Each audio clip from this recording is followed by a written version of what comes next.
आम सार को पाइक आज बहुत खुशी पटना कप तरफ जेहेतु आम निजे सार निमंत्रण करवा जाइलु डेपुटी सीएम सार निजे कही माने सेमीफाइनल के आसबार लगे आज आम पाइक आम गहन में बहुत खुशी अच्छे से फील्ड के भी जाकर प्लेयर मान आम ऑर्गेनाइजेशन बाबद भी से कहले बहुत बढ़िया ऑर्गेनाइजेशन होचे बहुत भल होचे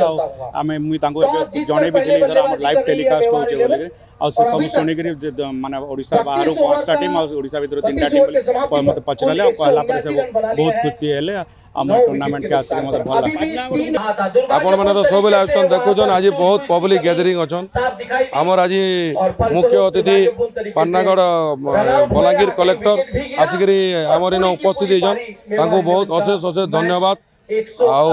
आगामी दिन के काली आमर फाइनाल अच्छे फाइनाल भी एमसीएल एमडी आसुँच और काली कलेक्टर महोदय भी कहते काली से रे तो काली उद्यापनी दिवस आमर अच्छी आम भावुँ काली पाटनागढ़वासी बहुत संख्यार योगदान करी आमर टूर्नामेंट के सफल करू बोलिक आमर आशा अच्छी। आज मुझे आसी पटना कप सेकंड सेमीफाइनल टा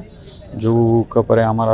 8टा टीम पार्टिसिपेट करूले आउटसाइड ओडिशा ओडिशा रे भी 3टा टीम थिले तो बहुत भल यहाँ कप रे बहुत पॉपुलैरिटी अच्छी आम भी देखुचु एत कॉम्पिटिटिव वे से माने खेलुचंती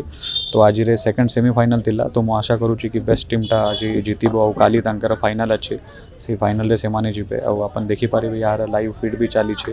और एठारे पटनागढ़ और बोलांगीर ठू भी बहुत लोक माने आछंती ताकू टीम माननकु मोटिवेट करबा पाई तो एटा गोटे हमर बोलांगीर जिला पाई प्राउड मोमेंट टा ए भितरे रणजी रे भी किछि किछि प्लेयर्स पार्टिसिपेट करूचंती तो दैट इज वेरी गुड और आमे आशा करूछु कि एठू हमर क्रिकेटर जो ऑलरेडी जो पॉपुलर गेम अच्छी तार पॉपुलैरिटी आउ बढ़िबो।